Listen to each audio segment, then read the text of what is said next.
Bonsoir, merci beaucoup pour l'introduction, merci beaucoup pour votre accueil. Tout le monde était super gentil avec moi depuis que je suis arrivé, donc voilà, je tiens à le dire.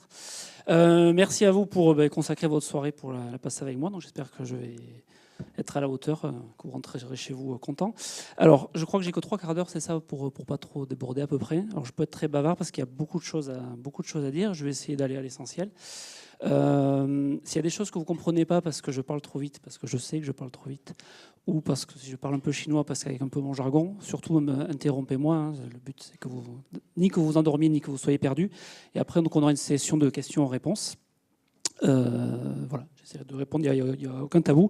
Alors, juste avant de commencer, l'exploration, chacun peut mettre une définition un peu différente derrière. Hein. Moi, je ne vais pas vous parler de l'exploration de l'univers au sens des sondes interplanétaires ou des rovers martiens, etc. Je vais vous parler de ce que je connais le mieux. Moi, c'est les vols habités, donc comme je l'ai mis en sous-titre, qui est un peu long, hein, au service des sciences et de la technologie, pour vous donner quelques exemples un peu de ce qu'on fait, parce que le grand public n'a pas forcément une bonne connaissance de ce qu'on fait, c'est normal, on ne communique peut-être pas assez ou pas assez bien, donc je vais essayer d'y remédier un peu ce soir. Voilà. Comme tout bon ingénieur, j'ai fait un plan en 3 parties. Donc j'ai expliqué pourquoi on fait ça et pourquoi dans les deux sens, hein, quelle est la raison à la base pourquoi on le fait et dans quel objectif, dans les différents domaines. Et je vais essayer de vous donner quelques exemples illustratifs.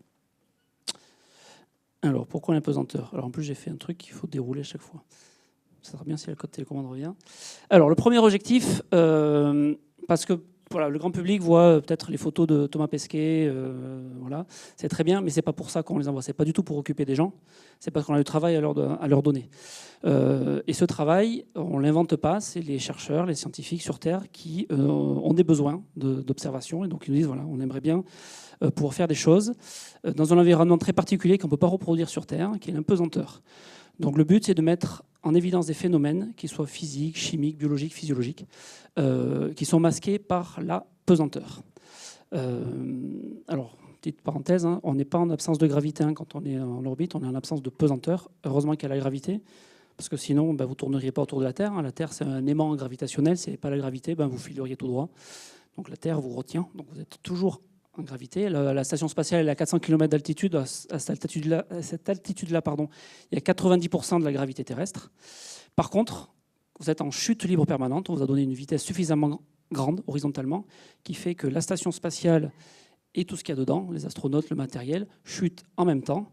La Terre la Terre attire vers le sol. Si la Terre était plate, au bout d'un moment, on tomberait dessus. C'est plutôt bien fait, elle est ronde. Donc au moment où on revient, où on est attiré par la Terre est ronde, donc on a donné la bonne vitesse pour s'enrouler autour. Et donc, puisqu'on est en chute libre, on sent plus son poids. Donc, mais il n'y a plus tout le reste, c'est-à-dire qu'il n'y a plus la poussée d'Archimède. Il n'y a plus la convection thermique. La chaleur ne monte pas, il n'y a plus de haut, il n'y a plus de bas. Il n'y a plus de sédimentation, il n'y a plus de compressibilité des fluides. Bon, mais tous ces phénomènes-là, sur Terre, on les a et ils masquent juste l'effet de la gravité toute seule. Donc, on va se mettre dans une situation où on va pouvoir observer l'inobservable. C'est un peu l'arbre qui cache la forêt. On enlève tout ce qu'il y a autour qui parasite et vous allez pouvoir observer uniquement l'effet de la gravité. C'est ce que vous voyez un peu sur l'image sur la droite. Là, vous avez l'image d'une flamme. À gauche, c'est les flammes de bougie que vous connaissez. Ce n'est pas que l'effet de la gravité. C'est la gravité plus la convection thermique, tout ça. Donc, ça a un effet sur la température de flamme et donc sa couleur. Si vous êtes en impesanteur, la chaleur, elle reste là, elle ne monte pas, donc vous voyez uniquement le phénomène de combustion. Il n'y a que comme ça qu'on peut voir la combustion toute seule, comme ça. Et vous voyez que ça a un effet sur sa température, etc. Donc vous allez pouvoir alimenter des modèles d'équations, les injecter dans d'autres choses. Donc vous allez vraiment, c'est ce que j'ai mis en bleu, là, observer l'inobservable. Ce qui est intéressant sur le corps humain, c'est encore autre chose, c'est que ce que vous observez dans un séjour spatial, sur le corps humain, c'est des symptômes de vieillissement accéléré. Donc c'est génial parce que vous avez quelqu'un qui est en bonne santé, vous allez le faire artificiellement vieillir, et à la fin, vous le remettez en bonne santé. Donc dans les films, ça s'appelle la science-fiction, nous, ça s'appelle l'impesanteur. Et donc c'est très intéressant pour la science. Vous allez pouvoir déjà observer, comprendre, essayer de ralentir, essayer de voir ce qui marche moins bien, ce qu'on appelle les contre-mesures. Alors nous, au niveau astronaute, c'est toujours un peu délicat parce qu'on a la double mission de les maintenir en bonne santé, donc de les protéger, et de jouer avec un peu pour voir côté scientifique comment ça se comporte. Donc on est sur cette ligne de crête où on doit avoir évidemment de manière éthique les perturber, mais en même temps voilà, et tout en les mettant en bonne santé, tout en les perturbant un peu. Donc il faut vraiment retenir du coup qu'une station spatiale, c'est pas du tout un lieu de tourisme. Vous aurez peut-être des questions sur ça là-dessus, mais nous, c'est un laboratoire de recherche, juste dans un environnement particulier. Ni plus ni moins, la station spatiale internationale, c'est un laboratoire de recherche. Croyez-moi, si les scientifiques ils étaient capables de faire ça sur Terre, ils n'iraient pas dans la station spatiale. Pour eux, c'est surtout une contrainte. C'est cher, c'est pas eux qui manipulent. C'est pour eux des astronautes qui n'y connaissent pas grand-chose par rapport à eux-mêmes s'ils manipulaient. C'est un peu plus cher, donc c'est très contraignant. Donc moi, cette partie, je l'appelle ça l'espace malgré l'espace. On y va parce que c'est le seul endroit où on peut faire de l'impesanteur assez longuement. La deuxième partie, c'est un peu le complémentaire. C'est un peu, je ne veux pas dire l'inverse, mais là, au contraire, c'est pas l'espace malgré l'espace. On y va parce qu'on veut explorer, on veut aller plus loin, on veut peut-être retourner sur la Lune, on veut rester plus longtemps, peut-être aller sur Mars. Et donc, on va se retrouver dans un milieu contraint. Donc, les ressources sont limitées, tout, l'énergie, l'eau, l'air, etc. Et ben, les problématiques de personnes avec des ressources limitées dans un milieu contraint, c'est à une échelle plus petite, un peu le même problème auquel nous, on est contraints sur Terre. On n'a pas des ressources infinies. Et donc, on va devoir développer des technologies pour être capable de vivre dans cet environnement à ressources limitées. Et donc, paradoxalement, autant la première, on arrive assez facilement à la justifier auprès du grand public en disant ben voilà, la science nous dit de faire ça, donc on le fait. Le deuxième, préparer aller sur la Lune, aller sur Mars, on se dit est-ce que c'est vraiment la priorité ? Je ne rentrerai pas dans ce débat-là. Mais paradoxalement, toutes les technologies qu'on développe pour atteindre cet objectif-là, c'est justement les retombées sont beaucoup plus concrètes pour nous. Donc la gestion des déchets, le traitement des déchets, le recyclage, de l'eau, de l'air et tout ça. C'est beaucoup plus concret que de la science qui peut être très très complexe dans la première partie. Donc moi j'aime bien dire que l'espace, en tout cas dans les vols habités, c'est un accélérateur de science et de technologie. Je vais donner plusieurs exemples derrière. Il y a plein de fois où quelqu'un sur Terre aurait pu, un mécène, financer ce besoin-là pour répondre à des besoins terrestres. Ça n'a pas été fait. Le spatial avait des besoins très complexes, très concrets, très contraints. On l'a développé et vous allez voir que ça sert.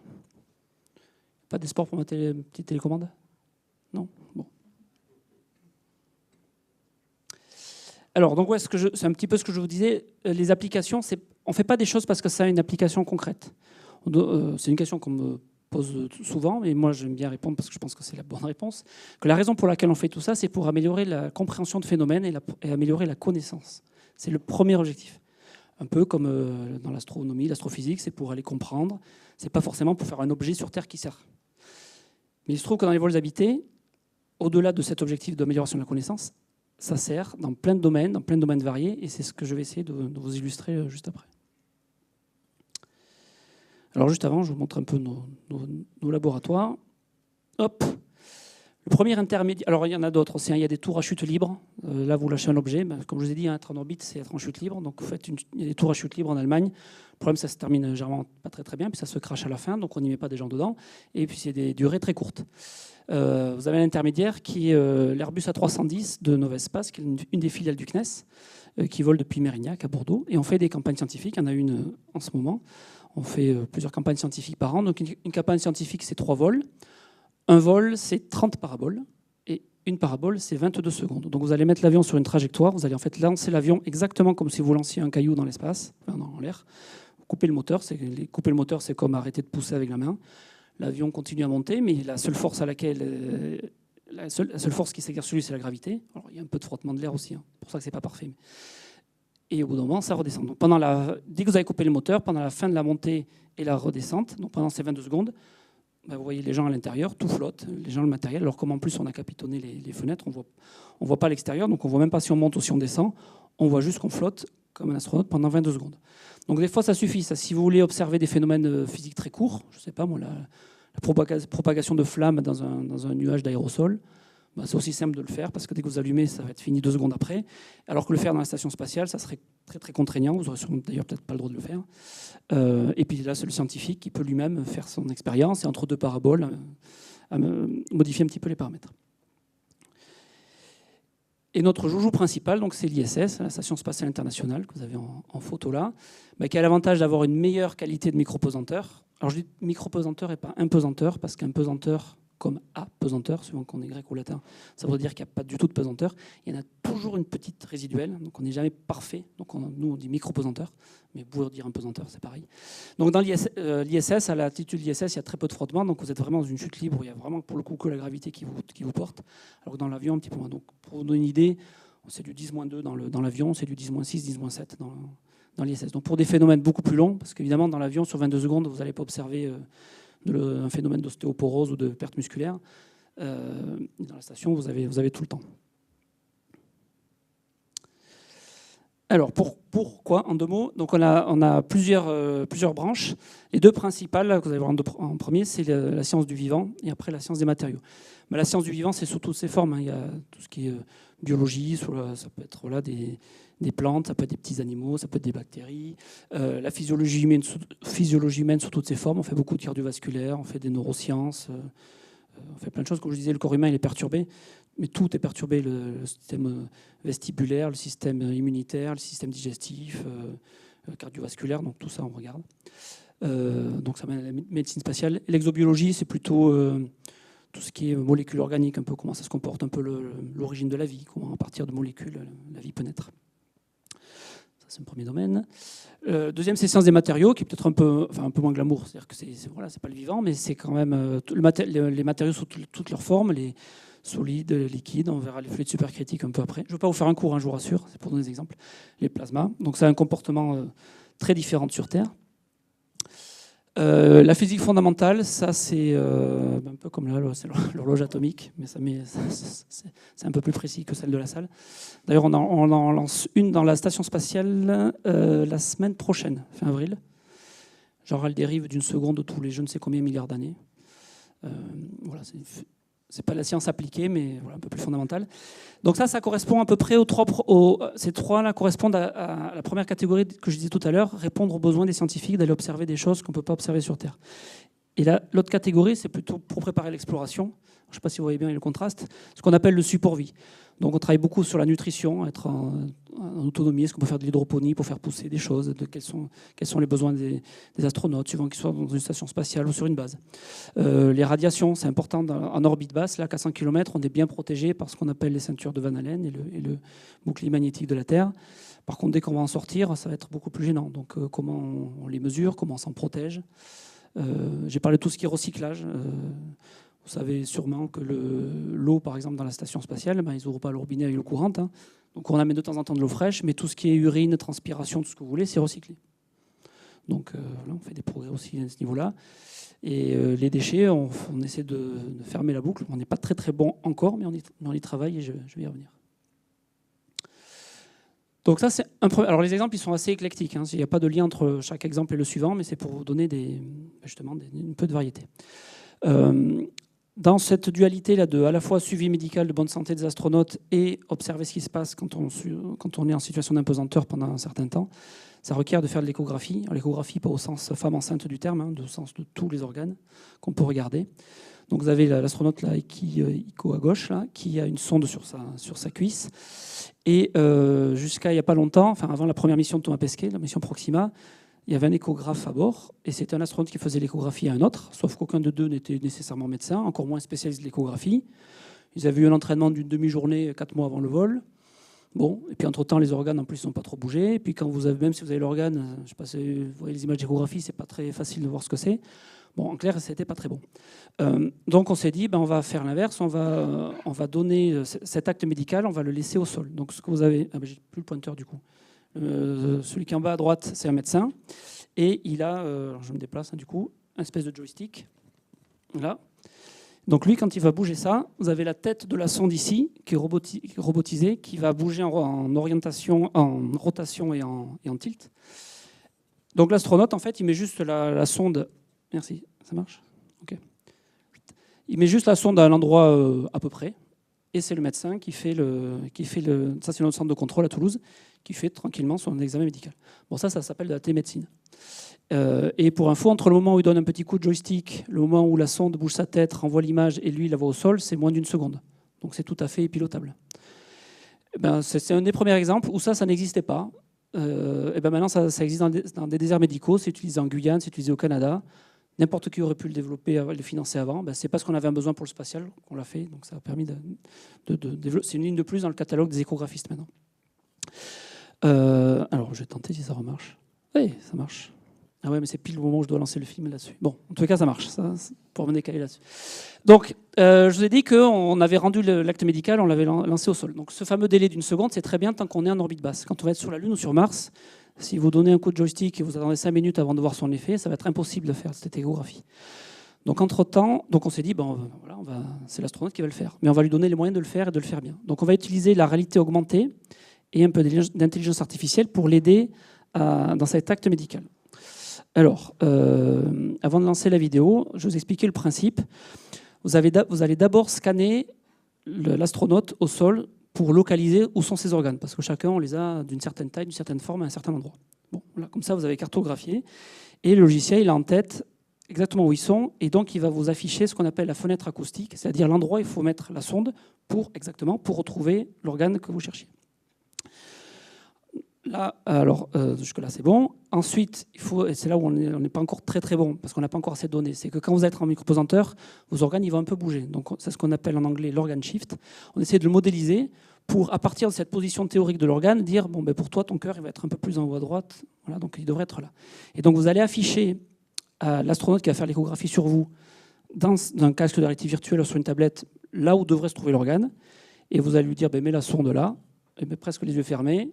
Hop, il va regarder l'image et dire « Ah ben tiens, j'ai trouvé l'organe ». Alors que si vous étiez en train de chercher comme ça, là, jamais vous le trouveriez. Il faut savoir que l'échographie, c'est un peu comme du pilotage d'hélicoptère. C'est très très précis.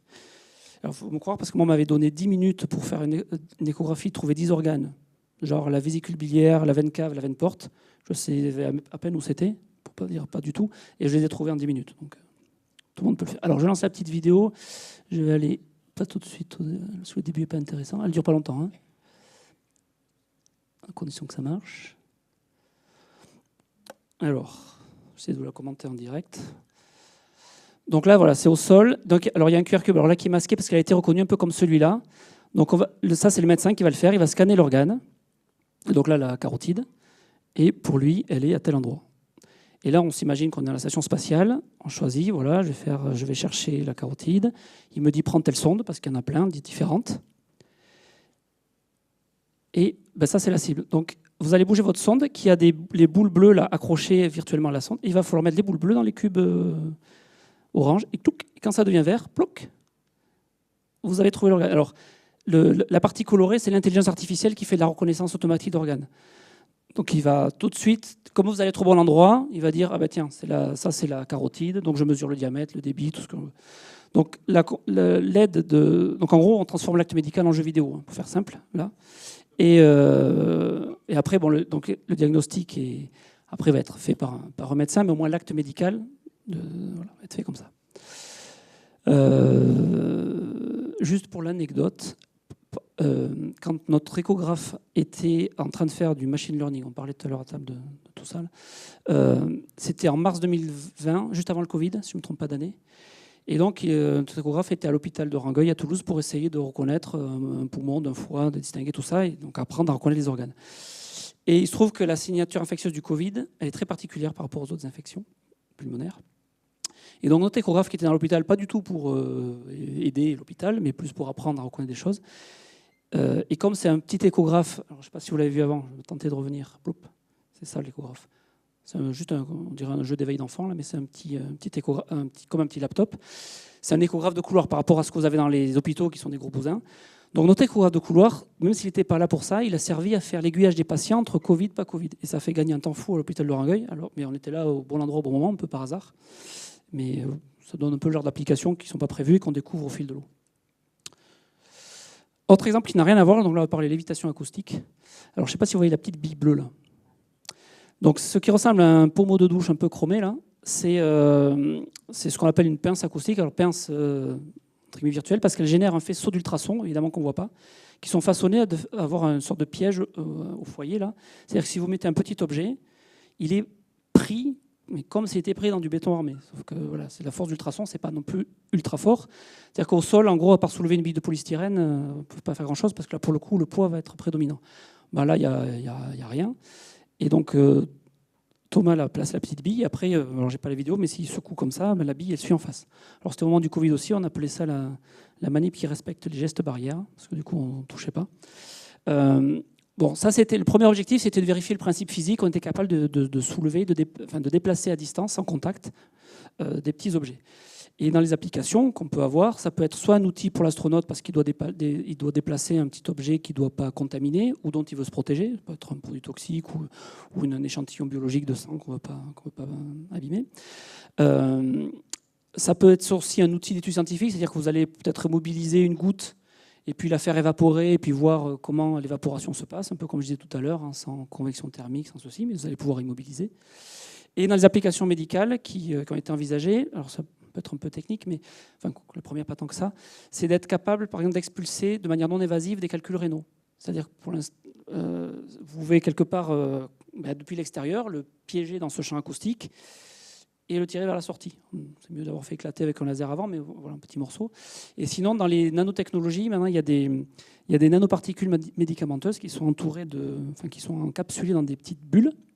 Et le but, c'est de les déplacer dans un vaisseau sanguin, la bulle, pour la faire éclater, pour faire au bon endroit une sorte de frappe chirurgicale près d'une cellule cancéreuse ou ce genre de choses. Donc voilà, c'est le genre de choses. On ne l'a pas fait au départ pour ça, mais quand on l'a développé, on s'est dit oh là là, il y a plein d'applications.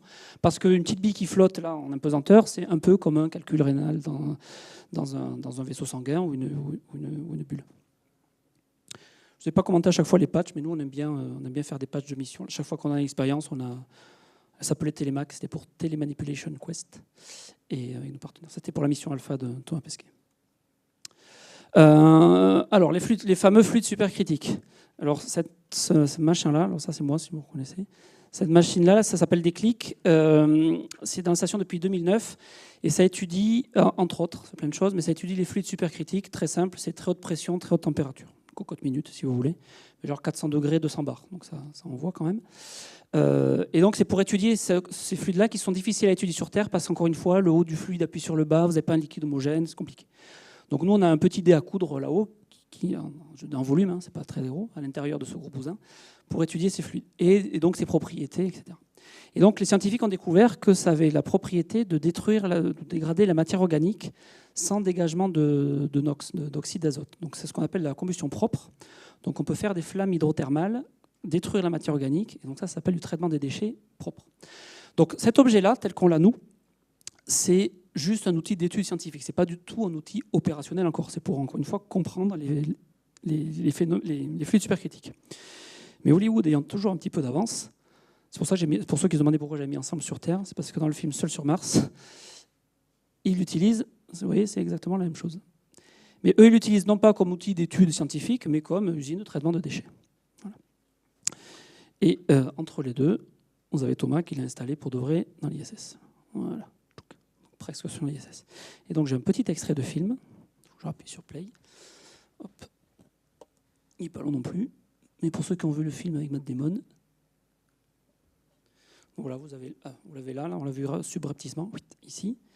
Ça, c'est quand il est sous sa serre, et quand sa serre éclate, il l'embarque sur son rover parce que c'est son usine de traitement de déchets.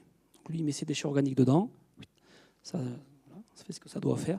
Encore une fois, ce n'est pas ce qui est fait encore dans la station, mais c'est pour vous dire qu'il y a des applications. Il y a déjà sur le site de Lac, près de Pau, au niveau du gaz naturel, ils recyclent les déchets hydrocarbures dans les fluides supercritiques. Alors les rendements sont moins bons sur Terre qu'en micropesanteur, encore une fois parce que le liquide n'est pas homogène, mais c'est une technologie qui a été développée par le spatial.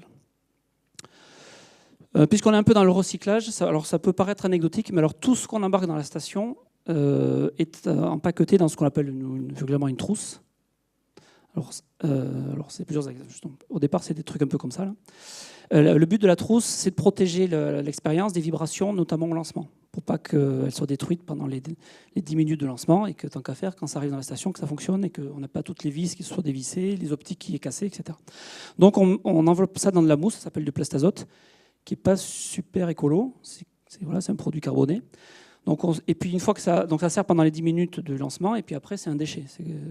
Et vous êtes dans la station, vous ouvrez votre colis Amazon. Ce qui vous intéresse, ce n'est pas le colis, mais ce qu'il y a dedans. Donc en fait, c'est un déchet. Et pour l'instant, comme on est en orbite basse et qu'on a un super incinérateur gratuit qui s'appelle l'atmosphère, il y a les véhicules spatiaux dans lesquels il n'y a pas les gens qui vont être... Justement, on y met tous les déchets, c'est détruit dans l'atmosphère, il n'y a pas de bouclier thermique. Ça fait des jolies étoiles filantes. Mais voilà, ce n'est pas forcément très, très propre. Donc on s'est dit, on va essayer de faire mieux. Et donc, on a remplacé ces mousses-là par 2 types d'emballage. Alors, tout de suite, là, la partie bleue ou rouge ici, c'est ce qu'on appelle du Nomex. C'est un produit nifugé, c'est un peu comme les combis de Formule 1. C'est obligatoire dans les normes ISS pour éviter la propagation de feu. Donc ça, on n'y coupe pas. Par contre, les parois à l'intérieur dans lesquelles il y avait la mousse, on l'a remplacé par des madeleines, du pain de gêne et du pain d'épices. Du coup, en gros, on peut consommer l'emballage à la fin. Donc ça, c'est déjà pas mal. Ça prend moins de volume et ça a une deuxième vie. Et la structure que vous voyez blanche là ou ici, c'est l'impression 3D à base de molécules, à base de PHA. Alors PHA, c'est polyhydra, je sais pas quoi, c'est une formule un peu compliquée. En tous les cas, c'est issu de la fermentation bactérienne. C'est biodégradable. Donc ces choses-là, alors pour l'instant, on sait que c'est biodégradable, mais on ne l'a pas biodégradé dans la station. Mais soit dans la station, soit sur une base après, ça peut servir soit de compost pour aller ensuite faire pousser ces légumes, soit être broyé pour alimenter une imprimante 3D et aller imprimer quelque chose. Voilà. Le but, c'est de donner une deuxième vie à l'emballage qui, pour l'instant, ne servait que 10 minutes, même pour une mission de 6 mois. Juste pour l'anecdote aussi, on a développé des emballages, parce que, encore une fois, on n'est pas très loin de la Terre, donc tous les 2 mois, 2-3 mois, il y a un véhicule de ravitaillement qui va amener de la nourriture fraîche, de l'eau, etc. Sauf que si vous amenez 18 kg de pommes, mais qu'au bout de 3 jours, elles sont périmées, ça ne sert pas à grand-chose. Donc le but, c'est de les conserver assez longtemps. Et il y a une technologie pour les emballages qui permettent de garder les fruits beaucoup plus longtemps que ce qu'on connaît nous. Le problème, ce n'est pas commercialisé sur Terre, parce qu'en gros, l'emballage, il coûte plus cher que ce que ça contient. Donc on essaie de faire des progrès aussi là-dessus, pour un peu le démocratiser. On n'est pas encore là au niveau de la démocratisation dans les supermarchés. Enfin, on a réussi, nous, à garder des pommes, des kiwis jusqu'à 1 ou 2 mois sans que ça perde la moindre fraîcheur. C'est juste que les échanges gazeux doivent être bons. Si vous enfermez trop, toujours pareil, hein, si vous enfermez un fruit dans du plastique, ça ne va pas bien se passer.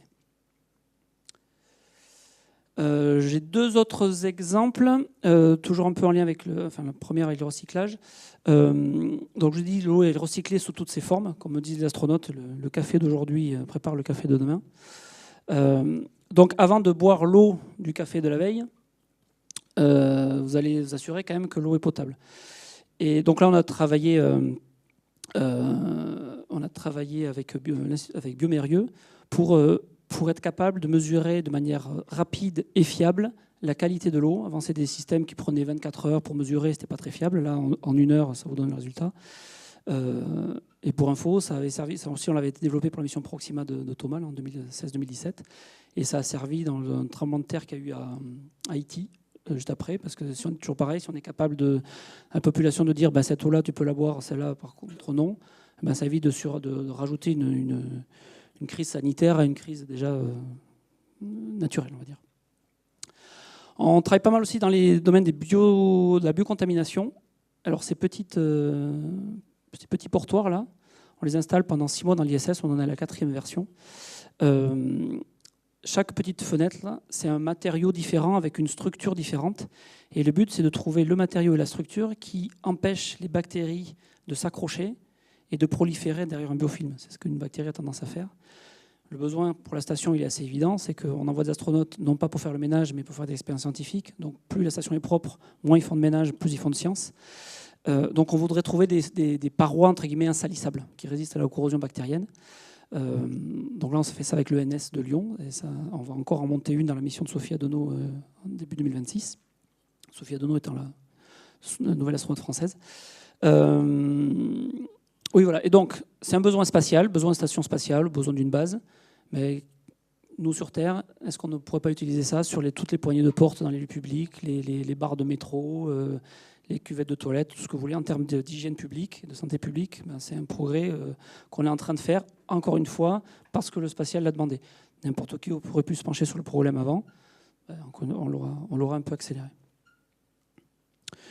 Voilà. Bon, après, je ne vais pas détailler trop ces exemples-là. C'est pour donner très rapidement notre exemple de la variété qu'on fait. Ça, c'est de la télérobotique. Donc, on voit un casque de réalité virtuelle sur Thomas avec ce qu'on appelle un dispositif haptique à retour d'effort. C'est ce que vous avez des fois en téléchirurgie.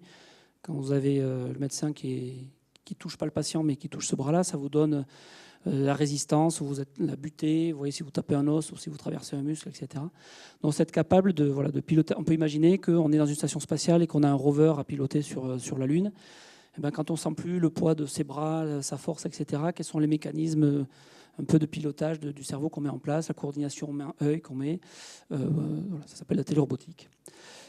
Ici, plus terre à terre, ça s'appelle un food processor, on va dire le thermomix de l'espace. Le but, c'est d'être capable de faire... Alors, on appelle ça la synthèse alimentaire, c'est-à-dire être capable, à partir d'ingrédients, de faire des recettes, toujours dans un objectif un peu long terme. Et il faut savoir que tout est compliqué dans le micropesanteur, mais alors peser, pétrir, malaxer, hacher, chauffer, refroidir, tout ça c'est compliqué. Donc on essaie de valider les fonctions élémentaires de la cuisine. Et celle-là, c'était pour faire des émulsions. Donc c'est un mélange, c'est de la chimie, hein, c'est mélangé, incorporé de l'air dans un liquide. Et donc la recette qu'on a choisie, c'est la mousse au chocolat. Donc si vous cherchez sur Internet, on a fait la première mousse au chocolat de l'espace. Ça, c'est Andy Mogensen, un Danois, qui l'a faite il y a 2 ans maintenant. Ça, c'est l'intérieur d'une expérience qui s'appelle Lumina, qui est toujours dans la station. C'est de la fibre optique. Et c'est pour mesurer les radiations, mais de manière très très fine. C'est un peu comme si vous avez un système d'alerte. Si je donnais l'exemple par rapport à un tsunami, si vous êtes capable de détecter une vaguelette avant qu'il y ait la grosse vague, vous aurez le temps de vous en protéger. Et la fibre optique, en fait, au départ, c'est transparent. Et donc, on envoie un laser, c'est pour ça que c'est rouge. Et à la sortie, ça ne se voit pas comme ça, mais il y a 2 km de... Le truc, il est comme ça. Il y a 2 km et là 7 km de fibre. Donc vous mesurez la lumière à la sortie. Au départ, comme c'est transparent, vous avez 100% de la lumière. Et au fur et à mesure que vous recevez des radiations, des protons, des neutrons, ça s'obscurcit. Donc plus vous perdez de la lumière, plus vous êtes capable de dire combien vous avez pris de radiation. Et ça permet de faire l'objectif, c'est d'avoir un système d'alerte un peu précoce pour se mettre à l'abri de radiation. Encore une fois, pas spécialement pour la station spatiale, mais si on est sur une base lunaire, par exemple. Là, c'est le bandeau du sommeil. Alors, on l'avait monté pour Thomas, mais ça, c'est un astronaute des Émirats, Sultan Al-Nayadi, pour étudier l'éventuel impact sur le sommeil, sur les cycles du sommeil, sur la durée, son côté réparateur, de la micropesanteur et du confinement. Là, cette expérience-là, on l'a faite avec l'Institut Pasteur, ça s'appelle Cerebral Aging, donc c'est sur le vieillissement cérébral, parce qu'autant on est assez bon pour faire des échographies, autant faire des IRM, c'est un peu compliqué. Donc pour étudier le vieillissement du cerveau, on a monté des cellules souches que nous a préparé l'Institut Pasteur. Alors, c'est des cellules de la peau qui ont été reprogrammées en cellules nerveuses pour faire un petit amas comme un mini-cerveau, on va dire. Et de voir que par rapport comme tout système biologique est perturbé par l'impesanteur, comment ça se comporte, les radiations, le stress oxydant, etc. Alors après, je ne vois plus. Oui, ça c'est des neurosciences. En fait, le comportement du cerveau, il est assez particulier déjà, même sur Terre. Mais dès que vous perdez vos repères d'oreille interne, qui vous donnent l'orientation, les muscles aussi, qui vous donnent aussi l'orientation quand même, la vue. On va utiliser aussi beaucoup les cases de réalité virtuelle. Et vous allez avoir des tâches un petit peu à faire et voir comment votre cerveau est perturbé au départ, comment il s'adapte. J'ai plein d'anecdotes là-dessus, mais on verra après. Qu'est-ce que j'ai là ? Ah oui, ça c'est l'expérience du blob. Je ne sais pas si vous en aviez entendu parler. Je vous ai parlé beaucoup de sciences et technologies, mais quand il y a un astronaute français qui vole, on fait aussi une expérience qu'on appelle l'éducation jeunesse, dont le but c'est qu'elle soit faite à la fois dans l'espace par l'astronaute et par pleine classe au sol. Donc les mêmes kits sont distribués. On l'avait fait, donc il y a quand même 10 000 classes qu'il avait faites pour la mission Alpha. Et de les initier les jeunes, alors ça va du primaire au lycée, sur la démarche scientifique, l'esprit critique, et voir qu'est-ce qui change entre l'ISS et ta classe. C'est peut-être pas, il y a un impesanteur, dans l'autre non. Il n'y a peut-être pas le même taux d'humidité, il n'y a peut-être pas la même lumière, donc on fait varier un paramètre à la fois, on regarde les impacts. Voilà, ça n'a pas d'objectif scientifique en tant que tel, si ce n'est c'est un objectif pédagogique. Ça, c'est la salle de contrôle à Toulouse, au CNES. Donc, moi, je travaille là-dedans. Et puis, là, vous avez l'intérieur de la station spatiale, le planning de chacun, enfin des astronautes. Et vous avez promis une photo homme-femme, photo de l'équipe. Alors, je n'ai pas compté si on a la parité, mais enfin, on n'est pas trop mal quand même. Voilà. Alors, c'est toujours effectivement délicat parce qu'en école d'ingénieur, et je pense que vous le savez aussi bien que moi, même mieux que moi, on voudrait bien recruter à 50%, mais enfin, s'il n'y a pas 50% de femmes dans les écoles, c'est plus compliqué. Encore plus dans des métiers qui, à tort, sont vus comme masculins. Parce que je vous assure qu'au CNES, je ne dis pas qu'on est très bons élèves, mais on est quand même pas mal. C'est quand même assez mixte. Et voilà, puis on a recruté une nouvelle astronaute française. Donc, je suis chef de mission pour l'année 2026. Elle doit voler de février à août. Et donc, on travaille pour elle, exactement comme pour Thomas. Elle est tout aussi compétente. Voilà, je ne sais pas combien de temps j'ai mis. Moi, j'étais assez rapide au final. Ouais. Donc du coup, ça laisse du temps pour les questions, si vous en avez. Oui. Donc ce soir, c'est moi qui vais passer le micro. Donc voilà, s'il y a des questions, interrogations, vous levez la main, je passe vous voir. Hop, voilà.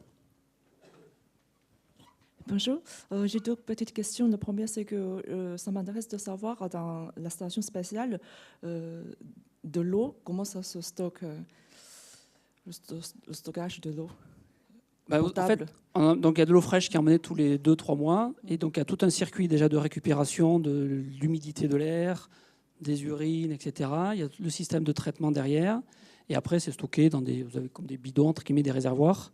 Certains sont mis même... il y a un module où tout l'extérieur, l'intérieur de la paroi externe, c'est de l'eau, parce que ça permet aussi c'est une sorte de blindage contre les radiations. Donc c'est un module qui est plus protégé des radiations. Mais voilà, c'est de la même manière qu'on va dire qu'il y a le kérosène de l'avion, il est dans les ailes, surtout. Bon, voilà, il est dans différents endroits dans la station.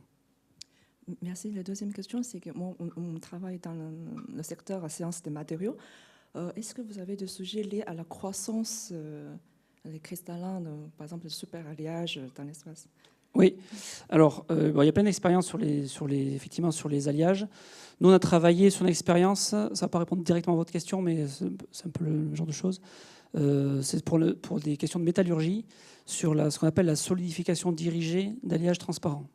Donc en fait, quand la matière passe de l'état liquide à l'état solide, elle s'organise plus ou moins bien. Et donc si on veut donner une direction privilégiée et donc de résistance sur une poutrelle métallique qui peut servir pour un pont, pour un moteur d'avion, pour je ne sais quoi, on essaie de voir un peu comment la matière s'organise.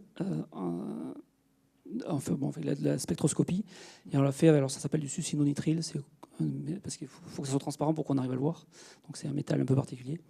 Donc on travaille sur ça. Et après, sur les cristallins, il y a des choses sur des lentilles qui se font.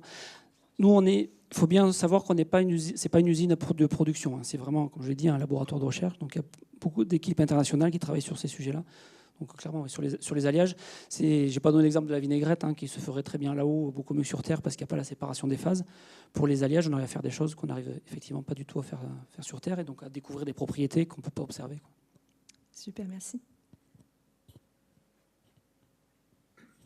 Oui, petite question. Est-ce que dans les applications sur Terre qu'on peut peut-être ressortir de ce que vous faites au niveau de l'espace, est-ce que dans le dernier Vendée Globe et au niveau des navigateurs, il y a des choses qui ont été mises en place? Et est-ce que vous, quand vous faites vos retours d'expérience dans l'espace, est-ce que vous avez aussi des retours d'expérience sur Terre par rapport à peut-être des choses qu'on pourrait comparer ou qui sont peut-être similaires? Alors pour votre première question, oui, il y a un lien entre le Vendée Globe et le spatial. Alors c'est pas du tout avec ma partie, mais toute la partie navigation. Donc il y a eu un suivi, tout ce qui est balises, je passe vous parler balises Argos, etc.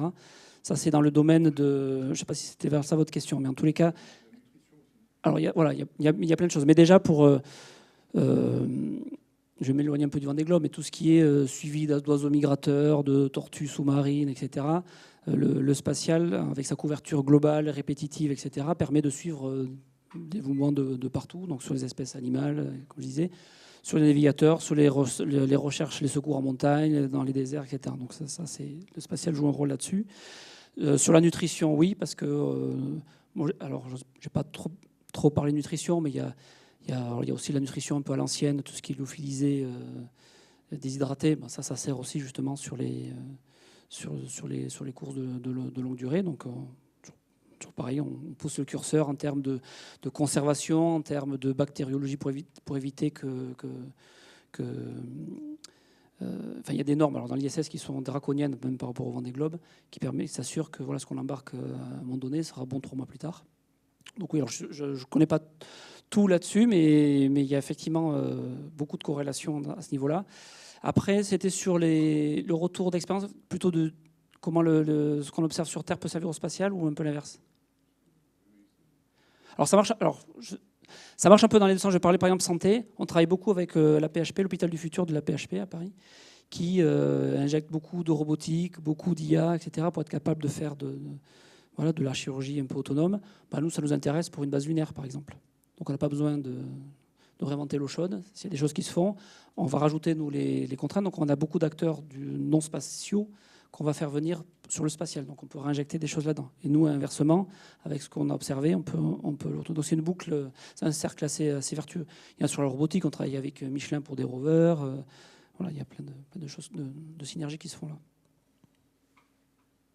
Je sais qu'il y avait une question là-bas tout à l'heure.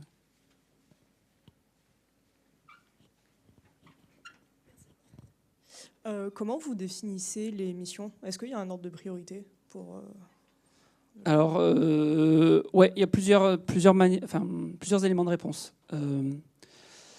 Nous, alors, déjà, moi, ce que j'ai présenté, c'est ce qu'on a fait, nous, notre équipe. Je ne vous ai pas présenté ce que l'ISS fait depuis 25 ans dans tous les domaines. Donc, c'est juste une petite vision parcellaire, ce que je connais. Quand on monte d'expérience, typiquement pour un Thomas Pesquet ou une Sophie Adno, c'est une contribution nationale, française en l'occurrence, à une mission européenne. Donc là, on a la souveraineté déjà de faire ou de ne pas faire. On pourrait dire non, on ne fait rien. Et ensuite, on choisit nos domaines. Donc là, on ne nous demande pas grand-chose. Enfin, on le présente parce qu'évidemment, il faut que ça soit éthique et pas complètement délirant. Mais si on avait envie de monter des briques, on monterait des briques. On fait ce qu'on veut. Mais sinon, de manière générale, notre client, ce n'est pas l'astronaute, c'est la science. Donc, on doit vérifier que ce qu'on fait a besoin d'aller en micropesanteur. Un exemple que je donne souvent, c'est que si un chercheur me vient et me dit « j'aimerais bien vérifier qu'une roue de vélo, ça tourne en micropesanteur », je vais dire « oui, il n'y a pas besoin de monter, il n'y a pas G dans l'équation en fait ». Donc il faut qu'il y ait G dans l'équation pour qu'il y ait une pertinence déjà pour que ça monte. 2, il ne faut pas que ça ait déjà été fait, sinon ça ne sert à rien. Mais ça peut être la suite de quelque chose qui est... Voilà, parce qu'on progresse, la science, c'est répétition et itération, donc on avance. Et donc, un scientifique va définir un protocole, va passer différents comités ou boards internationaux pour juger, comme je disais, de la pertinence, du fait que ça n'a pas déjà été fait. Et ensuite, va être sélectionné et il y a un ordre de priorité sur lequel on doit tous se mettre d'accord. Je ne sais pas vous donner le critère précis, mais voilà, ça peut être en fonction du nombre de sujets. Si on a besoin de 50 astronautes sur 15 ans, on va peut-être passer derrière celui qui en a besoin que de 10 pendant un an. Voilà, il y a ça, l'impact. Et après, pour protéger la science, comme toutes les recherches, ce qu'on appelle le principal investigator, donc le chercheur en charge de l'expérience, il a la primauté des données pendant une certaine donnée, pendant quelques mois ou quelques années des fois, pour être sûr que ce soit lui qui fasse ses publications et qui bénéficie de l'investissement de l'équipe, du labo, des moyens qu'il a mis, même si nous on les accompagne. Et après, ça tombe dans le domaine public. Donc il y a des comités de sélection en sciences de la vie, en sciences de la matière, etc. C'est juste nous, on utilise un peu notre joker pour les missions, les contributions nationales.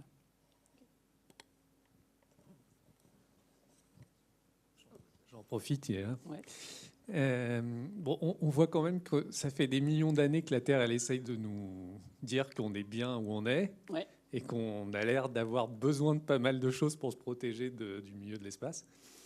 Mais du coup, au final, par rapport, par exemple, à une exploration ou à une vie dans l'espace robotique, est-ce que ce ne serait pas plus rapide? Est-ce que pour la science, ce ne serait pas plus finalement efficace d'envoyer des robots faire des expériences qui sont peut-être plus armées, du coup, qui seraient peut-être plus efficaces? Et par ce biais-là, évidemment, ce sera peut-être... Alors, la réponse, c'est quand même, pour l'instant, en tout cas, c'est quand même assez complémentaire.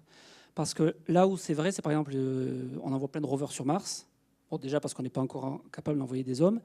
Mais la demande des scientifiques, ce n'est pas la demande des astronautes ou des agences, la demande des scientifiques, c'est de dire, encore une fois, pour l'instant, il manque l'œil humain. Il manque dans le choix des roches, dans l'analyse des distances, etc. Il nous manque quelque chose. Donc, ce n'est pas des choses qui s'opposent. Pour l'instant, c'est plutôt des choses qui se veulent complémentaires. Après, on n'est pas du tout dans le délire d'aller coloniser Mars. Pour nous, il n'y a pas de plan B. Il y a ce désir d'exploration, de connaissance. Je pense qu'une fois qu'on sera allé sur Mars, on sera quelque part bien embêté parce que pour aller plus loin, on va être un peu limité par notre espérance de vie aussi. On pourra peut-être aller sur des comètes ou des astéroïdes. Donc, pour l'instant, ça remplit uniquement des objectifs scientifiques. Même la technologie qu'on prépare, c'est pour remplir un objectif scientifique d'aller sur Mars, parce que Mars avait un champ magnétique avant, l'a perdu, et on se demande si nous, la Terre, on n'est pas voué au même sort, et on aimerait bien comprendre pourquoi, etc. Mais les scientifiques nous disent, bon, c'est super, on a les rovers, mais alors si on pouvait avoir des humains, ça serait vachement bien. Après, avec l'intelligence artificielle, tous les progrès qui sont faits, personnellement, je pense que c'est pas impossible qu'on arrive à un moment en disant en fait la plus-value humaine, malheureusement, elle va peut-être plus être très pertinente. Voilà. À part la beauté du geste à la Christophe Colomb, voilà, j'y vais. Et ça sera décorrélé des objectifs scientifiques. Ça sera un objectif géopolitique. Je suis la première nation A. Mais c'est encore un autre débat. Donc voilà, on en est là un peu à la croisée des chemins. Moi, ça fait 25 ans que je suis sorti d'école d'ingénieur. Il y a 25 ans, on me disait Mars, c'est dans 20 ans. Et 25 ans plus tard, on me dit Mars, c'est dans 20 ans. Donc entre-temps, la technologie, elle progresse. Donc est-ce que dans 20 ans...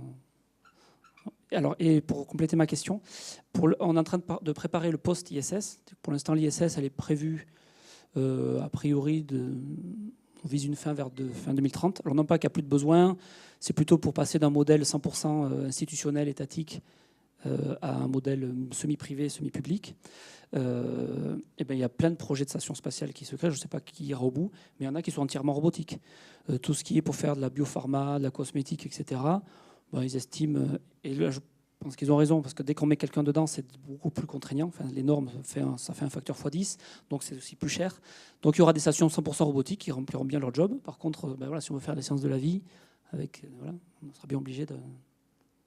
Enfin, en tout cas, tant que l'homme avec un grand H sera un sujet d'étude, on sera bien obligé de l'envoyer, au moins en orbite basse.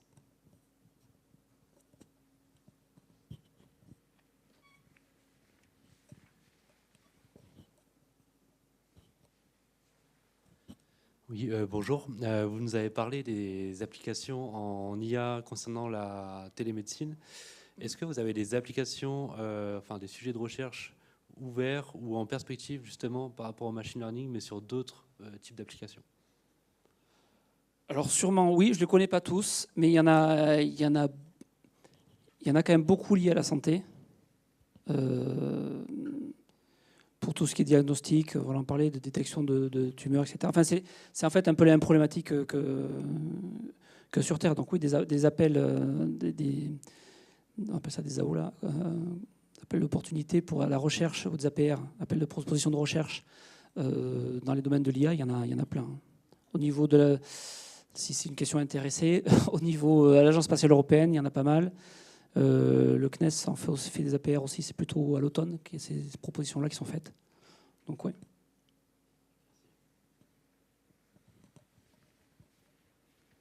C'est un peu en complément des robots peut-être à la place des humains, mais l'intelligence artificielle, à quelle place aujourd'hui dans vos recherches et quelle intelligence artificielle vous utilisez? Est-ce que c'est du grand public, ChatGPT, ou est-ce que vous avez vraiment une propre intelligence artificielle développée par vos services?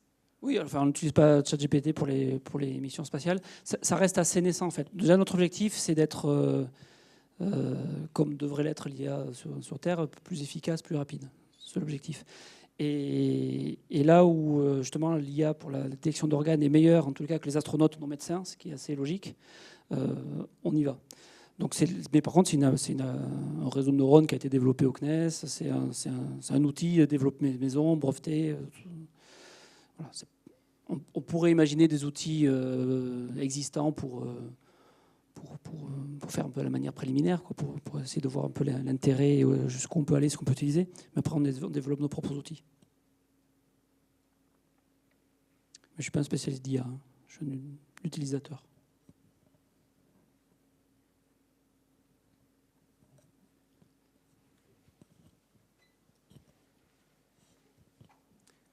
Qu'est-ce que vous avez fait comme étude pour en arriver là? J'ai fait l'ISAE Supaéro à Toulouse, ça ne s'appelait pas encore ISAE à l'époque, mais voilà, j'ai fait un bac scientifique. Je n'ose pas dire bac C parce que même le bac S n'existe plus. Et donc ouais, j'ai fait école d'ingénieur aéronautique et espace, pour ceux qui ne connaissent pas, donc à Toulouse. Et après, avant de travailler au CNES, j'ai travaillé 8 ans à la NASA à Houston. En fait, j'ai fait mon stage de fin d'études à Houston. Et j'ai eu la chance d'être embauché à la suite de mon stage. Déjà sur la Station spatiale internationale. Et voilà, après 8 ans, pour des choix familiaux, on est revenu en France.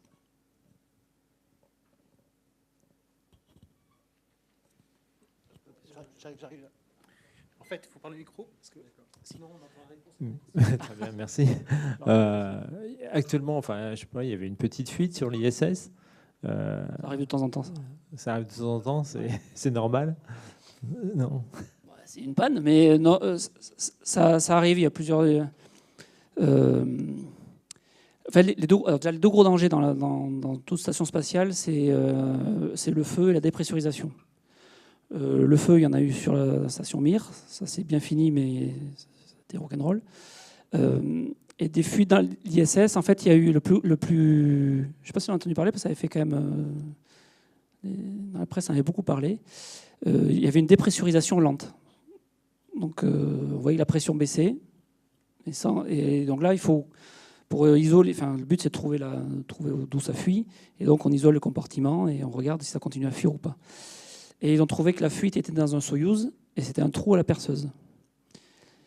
Et donc là, ils se sont demandé si c'était un astronaute dans la station qui avait un peu pété un plomb et qui s'est dit tiens, je vais faire un trou dans la perceuse. Est-ce que c'était un problème au sol qui n'avait pas été détecté ? Est-ce que ça avait été un problème qui était au sol, qui a été réparé, puis la réparation n'a pas tenu ? Bon, côté russe, je pense qu'il y en a il y en a quelques-uns qui ont fini, je ne veux pas dire au goulag, mais voilà, ils ont trouvé des coupables. Voilà. Mais donc il y a ça. Et après, sinon, il y a des fuites. Des fois, ça arrive de. Alors, je ne sais plus quel gaz c'était, je sais plus d'azote, etc. Il y a des choses, voilà, ça peut arriver. Il y a plein de capteurs, donc il y a des procédures faites pour. Je ne peux pas dire que c'est normal. C'est une fuite, mais les procédures pour gérer ce genre de situation est tout à fait prévues, y compris à l'entraînement. Et une deuxième question, c'est sur le futur. Vous avez commencé à l'évoquer tout à l'heure. Il y en a qui veulent même la désorbiter plus rapidement que prévu. C'est quoi votre avis ? Alors, j'aurais pu faire une réponse avant Trump-Musk et une réponse après Trump-Musk. Je vais commencer par le avant. La station, en fait, il ne faut pas croire qu'elle arrive en fin de vie d'un point de vue matériel. Ce n'est pas comme une voiture qui a suffisamment roulé, au bout d'un moment, il faut s'en débarrasser. Elle est maintenue, les panneaux solaires ont été changés, il y a des nouveaux modules, etc. Donc on pourrait la prolonger, techniquement, beaucoup plus longtemps. La question, c'est plus, est-ce qu'on veut continuer à la financer ? Et jusqu'à quand, etc. Et en plus, il faut se mettre d'accord, parce qu'il faut les stations spatiales, c'est les Américains, c'est les Russes, c'est les Européens, c'est les Japonais, c'est les Canadiens. Bon. Déjà, entre le russe et le reste du monde, ça commence à devenir un petit peu tendu. Et il y avait cette volonté aussi d'arrêter de supporter 100% du coût par les agences spatiales, du coût d'exploitation de l'ISS. Et comme il y a a priori un marché émergent côté privé, donc on a parlé biopharma, la cosmétologie, on peut imaginer les alliages, la métallurgie, ce genre de choses, donc d'arriver là-dedans. Donc la date butoir, qui est fictive, hein, c'était bon, allez... on fait en sorte, on dit que l'ISS va jusqu'à 2030 et on prépare l'après. On est bientôt mi-2025. Le véhicule pour désorbiter la Station spatiale internationale n'existe pas. Donc là, aujourd'hui, on ne sait pas faire. Moi, quand j'ai commencé sur la station en 2000, on m'a dit on ne sait pas la désorbiter. Bon, côté américain, ils ont lancé une première étude donnée à SpaceX pour concevoir un véhicule pour désorbiter l'ISS. Donc, il va falloir qu'il existe. Ensuite, il va falloir se mettre d'accord sur une date. Un truc que je n'ai pas l'occasion de dire, mais c'est assez bien fichu. L'ISS est fait pour que tout le monde ait besoin des autres. C'est-à-dire que la propulsion, elle se fait côté russe. Mais pour pousser, il faut que vous soyez bien orienté. Vous avez le contrôle. Et le contrôle d'attitude, ce qu'on appelle le contrôle d'attitude, il est fait côté américain. Donc il faut que tout le monde soit d'accord pour que ça désorbite. Et en plus, pour désorbiter, il faut faire un demi-tour à la station. Et ça, il n'y a que les Américains qui peuvent le faire, et ensuite les Russes qui veulent pousser. Donc je ne vous cache pas les implications que ça a. Même quand ça allait pas bien, aussi pour l'anecdote, au début de la guerre en Ukraine, là, on a fait une étude pour savoir combien de sorties extravéhiculaires il faudrait faire pour couper la station en deux, côté russe et côté non russe. Sauf que même si on a fait ça, si on a dévissé tous les boulons, on a deux demi-stations à côté, et il y en a une qui a les moteurs et l'autre qui a le contrôle d'attitude, donc elles peuvent rien faire en fait. Donc pourquoi je disais ça ? Donc voilà, c'est 2030, c'est l'objectif visé. Avant l'élection de Trump et avec Musk un peu aux manettes aussi, tout le monde disait 2030 c'est une date qu'on aimerait bien, mais en fait en vrai ça va prolonger pour plein de raisons. Encore une fois pour des raisons techniques, pour des raisons géopolitiques, parce que je ne suis pas sûr que les Américains veuillent laisser l'orbite basse à la Chine, parce qu'on parle ISS, mais il y a une deuxième station spatiale habitée en permanence, c'est la station spatiale chinoise, Tiangong 2. Voilà, techniquement, géopolitiquement, et puis il faut que l'après existe. Donc on s'était dit, 2030 c'est l'affichage et ça sera plutôt du 2035. Bon, là, depuis, je ne sais plus sur quel pied danser. Donc, je ne sais pas trop dire. Effectivement, Musk dit qu'il veut désorbiter plus tôt. Il a même menacé un astronaute européen. Enfin, je ne sais pas si à ça que vous faisiez référence. Il a dit, puisque c'est comme ça, je la désorbiterai en 2027. Encore une fois, on ne sait pas le faire. Donc, voilà. Par contre, ce qui est vrai, et pour parler plus sérieusement, enfin, je parlais sérieusement quand même jusqu'à présent, mais on se prépare vraiment à l'après ISS. On part du principe, bon, allez, en 2030, T1, imaginons qu'il n'y ait plus l'ISS. Ben, le besoin des scientifiques, il est toujours là. On n'a pas tout observé, tout vu. Donc il faudra aller dans d'autres stations. Il y a des stations américaines qui se préparent. Il y a Axiom, peut-être que vous avez entendu parler. Il y a VAST. Côté européen, il y a Starlab. Il y a d'autres sociétés aussi qui préparent des capsules non habitées. Il y a la TIR, une station robotisée. Donc voilà, je ne sais pas qui à la fin va exister. Nous, on a aussi la préoccupation côté européen à voir l'émergence, c'est un peu dans les thématiques de souveraineté européenne, de voir plutôt l'émergence de stations spatiales européennes. Et comme ça, l'argent du contribuable européen, il resterait de ce côté-ci de l'Atlantique pour financer la science, plutôt que d'aller acheter des lancements à prix d'or côté américain à des privés. Parce que pour l'instant, c'est des systèmes de troc. Hein. Je digresse un peu. Hein, c'est-à-dire que, bien sûr que c'est une coopération, mais l'argent, il reste en fait dans chaque pays ou continent. C'est-à-dire que, par exemple, nous, quand on développe une expérience, on paye le développement, et les Américains vont payer le lancement. Mais je n'achète pas le lancement. C'est en échange de... Moi, je fais ça, toi, tu fais ça. Donc, chacun favorise son industrie. Si on est dans un monde post-ISS, si je veux lancer quelque chose, mon expérience, il va falloir que je paye une entreprise américaine pour le lancement. Donc on voudrait éviter ce genre de choses. Donc voilà. Donc on prépare l'après. J'ai pas de boule de cristal, mais ça devrait quand même entre 2030 et 2035, on devrait voir quand même des choses émerger. Dans les pannes, j'ai souvenir d'une panne qui était très très importante. Alors je rabaisse le niveau près de la Terre. C'était les toilettes sur la station Mir qui tombaient en panne. Et c'était, ça arrive assez souvent quand il y a de nouveaux équipages, parce que les nouveaux équipages, ils sont souvent malades. Et souvent malades veut souvent dire toilette bouchée. Excusez-moi, j'ai une troisième question pour ce soir. C'est un sujet un peu loin du sujet de ce soir. Je voulais savoir, est-ce que les Américains ils continuent à investir la navette spatiale suite à la catastrophe colombienne? La navette spatiale, c'est un très beau joujou technologique qui a été développé dans les années 70 pour que ça commence à voler en 80. En 82 même exactement, 81. Et l'argument économique à ce moment-là, c'était que comme c'était réutilisable, ça serait moins cher. Donc sur le papier, oui, ça a du sens. Sauf qu'il y avait tellement de remise à neuf, remise à niveau pour le vol suivant, que ça coûtait presque plus cher que d'en refaire une nouvelle à chaque fois. Et alors, donc ils voulaient faire c'était autour de quelques centaines de millions par lancement qu'ils voulaient. Et à la fin, chaque lancement était plus d'1 milliard. Donc, c'est un peu comme le Concorde, qui était un bel objet, qui coûtait plus cher que prévu. Voilà. Donc, malheureusement, avec les accidents de Challenger, ça a mis pas un coup d'arrêt, mais c'est Columbia qui a mis le coup d'arrêt. On est revenu à ce qui marche super bien, qui est super robuste, les capsules. Donc, tous les véhicules spatiaux, enfin, les Soyuz, c'est toujours les mêmes que depuis Gagarine. Le Crew Dragon de SpaceX, c'est une capsule. Et ce qui se prépare pour l'après, c'est toujours des capsules. Ça, c'est moins joli, mais c'est beaucoup plus robuste. Merci.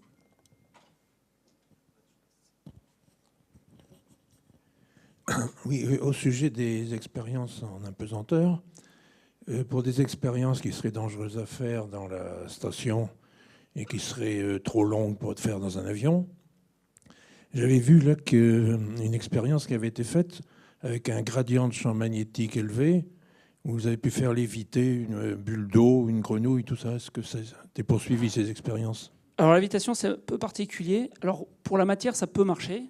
Mais si vous faites léviter une grenouille, la grenouille, elle va léviter, mais pas son estomac, pas ses poumons.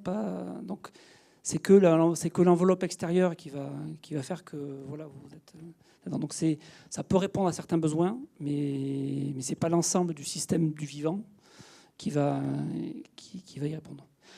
Par contre, je profite juste de votre question.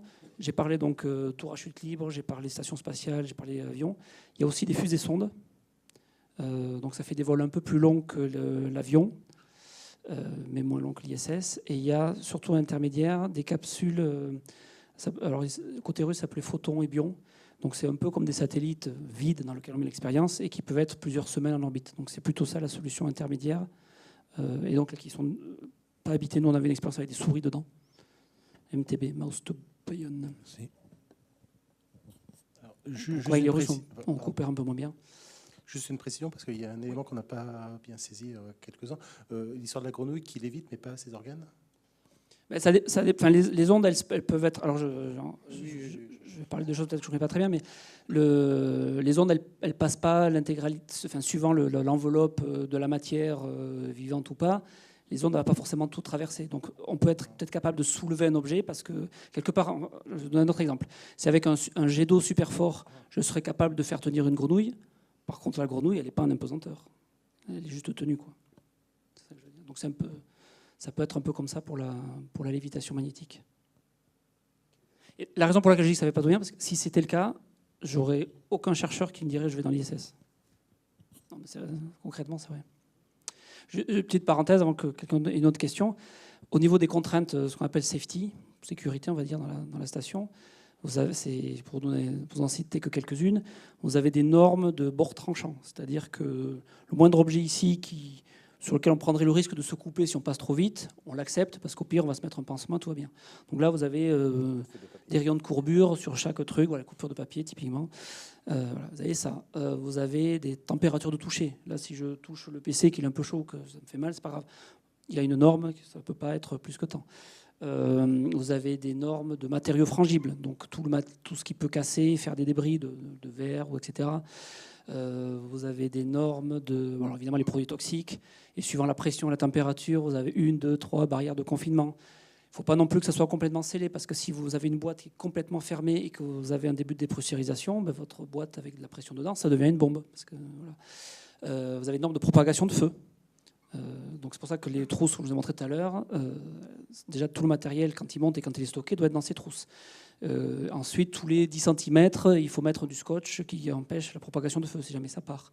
Il y a des normes électromagnétiques, c'est-à-dire que si votre expérience elle marche bien, mais elle génère un champ magnétique qui fait que ça dézingue la station et toutes les expériences autour, pas bon. Vous avez des normes acoustiques, vous avez des normes sonores, vous avez des normes sur des lasers, là, voilà ça, par exemple, ce que j'ai dans les yeux, dans la station, vous n'avez pas le droit. Voilà. Donc c'est hyper contraignant. Donc si on savait tout faire avec lévitation, je suis sûr qu'il s'y précipiterait.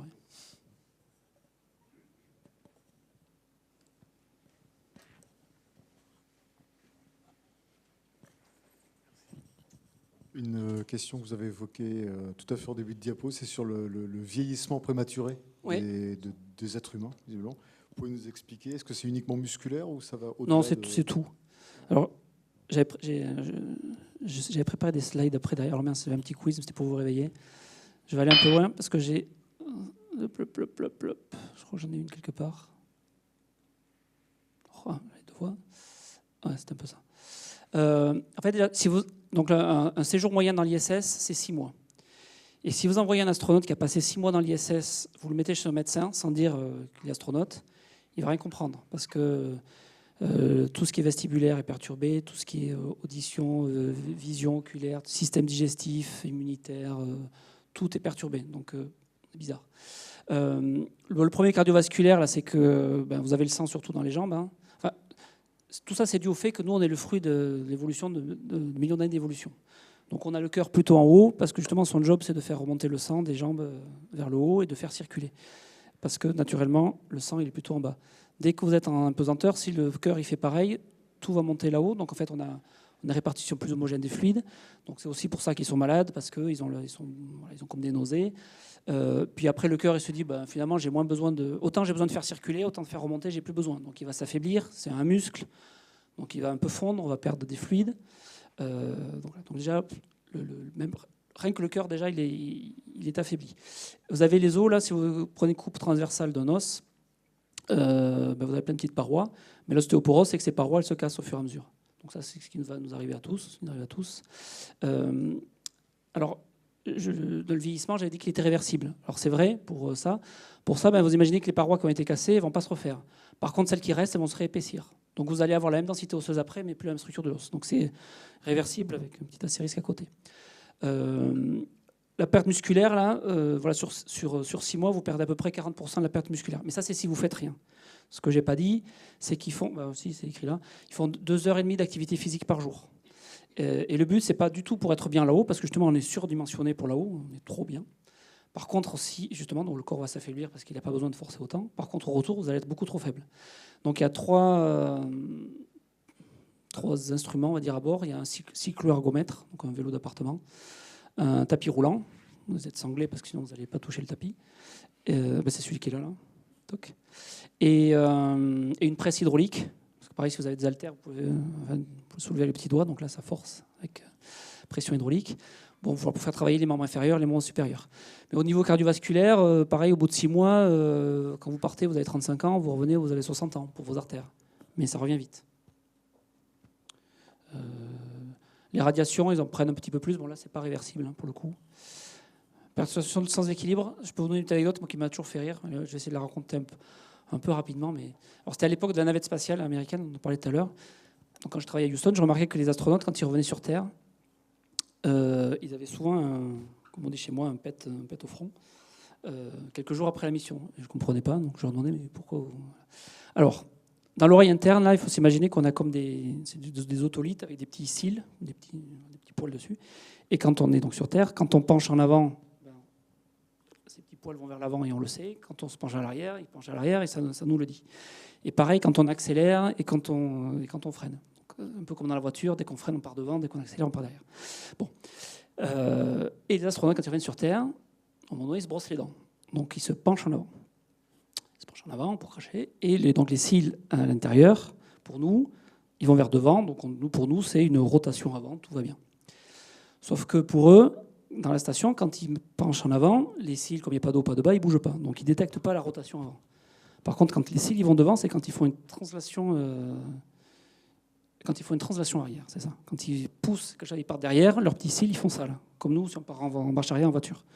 Tout ça pour dire que quand ils se brossent les dents au retour, quand ils se penchent en avant, même s'ils le savent, leur cerveau leur dit, non pas tu fais une rotation avant, mais tu fais une translation arrière. Et donc, quand le cerveau il détecte une translation arrière, il dit, il faut que j'aille devant. Donc, ils se matchaient chaque fois sur le lavabo. Mais le cerveau apprend très vite, donc ça, ils le font une fois, et après, ça revient normal.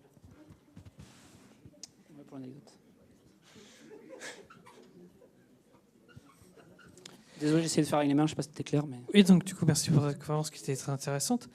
J'avais une question. Du coup, là, ce que vous avez présenté, c'est essentiellement les expériences faites par les astronautes français ou européens. La question que j'avais, c'est justement, pour les Russes et les Américains, est-ce que vous savez quel type d'expérience ils font? Est-ce que c'est complémentaire de ce que font les Européens? Et est-ce que, du coup, il y a des échanges après entre agences spatiales? Et également, est-ce qu'il y a des publications scientifiques qui sont faites au terme de ces expériences? Alors, c'est pas ce que j'ai présenté, ce n'est pas les expériences faites par les Européens, c'est les expériences conçues par les Européens, ou les Français en l'occurrence. Par contre, après, nous, là-haut, que ce soit Tutu ou Tutu qui fasse l'expérience, on s'en fiche un petit peu, sauf quand c'est effectivement un Thomas Pesquet, où on a un programme où on veut mettre en valeur ce qu'on fait, la France, le CNES, tout ça. Mais je ne sais pas si vous avez fait attention, mais quand le bandeau du sommeil, c'était un astronaute émirati. Quand il y avait l'échographie, c'était un astronaute japonais. Le food processor, c'était un Danois. Donc, nous, c'est fait par un ensemble. Et il ne faut pas croire qu'une expérience est faite par une personne. Alors, à la limite, celle en sciences de la matière, oui, parce que l'astronaute n'est que opérateur, donc il peut lancer 18 fois la manip, c'est pas grave. Par contre, quand on est sujet, nous, on veut plusieurs sujets, justement. Donc, il faut qu'il y ait un coup l'un, un coup l'autre. Et on n'est pas du tout dans le mode, un astronaute monte avec ses expériences et redescend avec ses résultats. Au contraire, la science, l'expérience, elle dure beaucoup plus longtemps que le séjour de l'astronaute. Je prends l'exemple juste du bandeau du sommeil. Si on a un sujet qui a porté le bandeau, alors déjà les données scientifiques, elles sont anonymisées, donc avec un seul sujet, c'est difficile de lire des choses. Et puis deux, scientifiquement, ça n'a aucune valeur, ça n'a pas de valeur statistique. Si je vous dis que Thomas avait un sommeil paradoxal plus long et un sommeil profond plus court, peut-être que c'est comme ça pour lui, mais pas pour d'autres. Je dis n'importe quoi sur son sommeil, je n'ai pas le droit de dire. Mais donc, il faut qu'on ait plusieurs sujets. Voilà. Donc, les équipages, quelle que soit la nationalité, donc on a des Russes, on a des Américains, des Japonais, on a de tout. On a des expériences en coopération bilatérale, on a des coopérations avec les Canadiens, des coopérations avec les Américains, des coopérations avec les Russes avant. Et tout ça, c'est partagé. Et par contre, c'est comme la question de tout à l'heure, au moment de la sélection, le scientifique de l'expérience, il est d'une certaine nationalité, ou européen, on va dire, si c'est côté européen. Donc c'est lui qui va mener la manip. Par contre, il peut avoir plusieurs astronautes de différentes nationalités. Donc c'est partagé au niveau de qui fait l'expérience à bord. Par contre, au sol, c'est lui qui va faire les premières publications, s'il y a un prix Nobel, c'est lui qui va l'avoir et pas le copain, etc. Il y a quand même ce partage-là d'informations. Il y a beaucoup de questions, je ne sais pas si j'ai répondu à toutes, du coup, dans votre question. C'est bon ?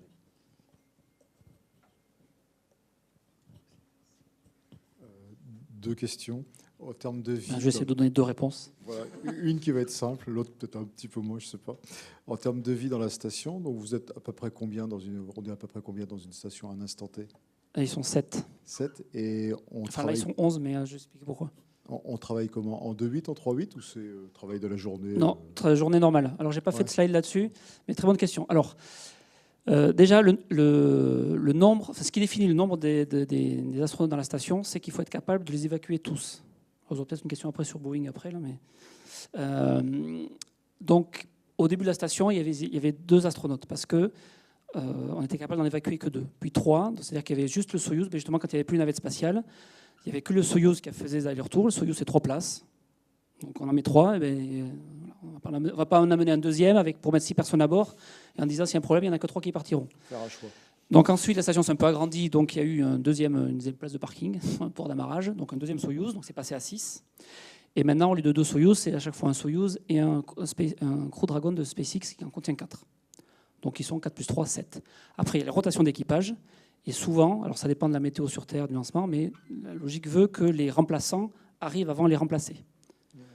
Donc ils passent de 4 plus 3 à plus 3 si c'est un Soyouz avant de refaire moins 3, ou plus 4 si c'est un SpaceX avant de descendre. Donc ça c'est pour les ISS. J'ai les Chinois, je crois qu'ils sont moins de 3, je crois qu'ils ont augmenté aussi la chose. Et je crois que j'ai oublié un bout de votre question. La deuxième question est beaucoup plus simple, la langue de travail. Ah oui, alors, l'autre question c'était sur le rythme. La langue, alors la station, alors c'est l'anglais et le russe. La station, il y a un côté russe et un côté, on va dire non russe, mais qu'on appelle USOS. US, c'est pas pour United States parce que c'est les Japonais, enfin c'est la partie occidentale, on va dire. Enfin, en allant chercher les Japonais. Donc les Russes parlent en russe, travaillent plutôt de leur côté en russe et les autres en anglais. Par contre, les Russes parlent anglais, les Anglais parlent russe aussi, donc tout ça mélangé. Le bout de question à laquelle je n'avais pas répondu, c'est sur le rythme de travail. En fait, donc la station elle est à 400 km d'altitude. Donc à cette altitude-là, pour tenir en orbite, il faut aller à 28 000 km/h, donc 7 km et demi par seconde. Et donc vous faites le tour de la Terre en 1h30. Et en faisant le tour de la Terre en 1h30, vous faites, pour faire simple, 45 minutes de jour, 45 minutes de nuit. Donc il y a 16 levées de soleil par jour, 16 levées et couchers de soleil par jour. Donc il faut définir une heure arbitraire, l'heure de la station. Le fuseau horaire de la station, c'est l'heure GMT. Donc ils sont à l'heure GMT. Et à partir de là, ils font des journées de travail normales et des semaines normales. Donc qu'est-ce que c'est une journée normale ? Ils sont réveillés à peu près à 7h du matin. Ils commencent à travailler à 8h jusqu'à 19h. Chacun a son emploi du temps, ils ne travaillent pas forcément tous ensemble. Ils ont des pauses repas, pas forcément en même temps, le midi. Ils ont leurs 2h30 d'activité physique à faire. Ils ont des blocs d'expérience à faire. Le bloc, ça peut être 10 minutes, ça peut être 1h15. Enfin, là aussi, nous, il faut qu'on soit bon. Je ne vais pas parler de notre métier, mais nous, le but, c'est de faire des expériences qui fonctionnent, dans le sens qui répondent aux objectifs scientifiques, qui ont le droit de monter là-haut, donc qui répondent aux normes de certification, qui soient opérables, c'est-à-dire utilisables par un astronaute qui se connaît moins bien que le scientifique, et qui ne prennent pas non plus 4 jours quand on pense que ça va prendre 2 heures. Donc il y a ce petit jeu de Tetris qui est fait. Voilà, il y a des tâches de maintenance et tout ça. Donc ça, c'est pour une journée. Ça, du lundi au vendredi, c'est comme ça. Le samedi, c'est un peu plus relax, on va dire, c'est plutôt journée maintenance, ménage. Et ils ont aussi, en plus des tâches qui sont définies dans leur emploi du temps, du lundi au vendredi, ça s'appelle une task list, en gros une liste de choses à faire quand ils ont, entre guillemets, quand ils ont le temps. C'est-à-dire, je sais que la réponse est un peu longue, mais je ne sais plus pourquoi. Les expériences, elles ont souvent, ça arrive qu'elles aient une contrainte de temps. C'est-à-dire, par exemple, les expériences de physiologie, c'est bien qu'elles soient faites en début de vol, des mesures en début de vol, en milieu de vol et en fin de vol. Donc elles ont une contrainte associée, il faut le faire plus tôt à ce moment-là. Alors que, je ne sais pas quoi, la mesure des radiations, que vous la fassiez au premier mois de vol, au deuxième, au troisième, au quatrième, c'est pas très grave. Donc il y a cette liste un peu infinie de sciences à faire dès que l'astronaute a un peu de temps. Donc ça, il peut le faire le samedi. Et le dimanche, c'est repos. Presque forcé. Bon, après, ils n'ont pas 50 000 choses à faire, mais même le soir et le dimanche, Ils téléphonent à leurs proches, ils font des visios, ils regardent des films, ils regardent des matchs de rugby, ils prennent des photos, ils font leurs réseaux sociaux. Ou jouent du saxo, voilà, de la musique, il y a plein de choses. Donc, et ça, le but, c'est une question quand même importante parce que comme c'est une mission de 6 mois, le but, c'est pas qu'ils soient morts de fatigue au bout de 4 jours. Les missions de navette spatiale, c'était plutôt des missions de 10-12 jours. Et alors là, il n'y avait pas d'histoire de jour-nuit. Ils bossaient, ils revenaient, ils étaient morts. Voilà.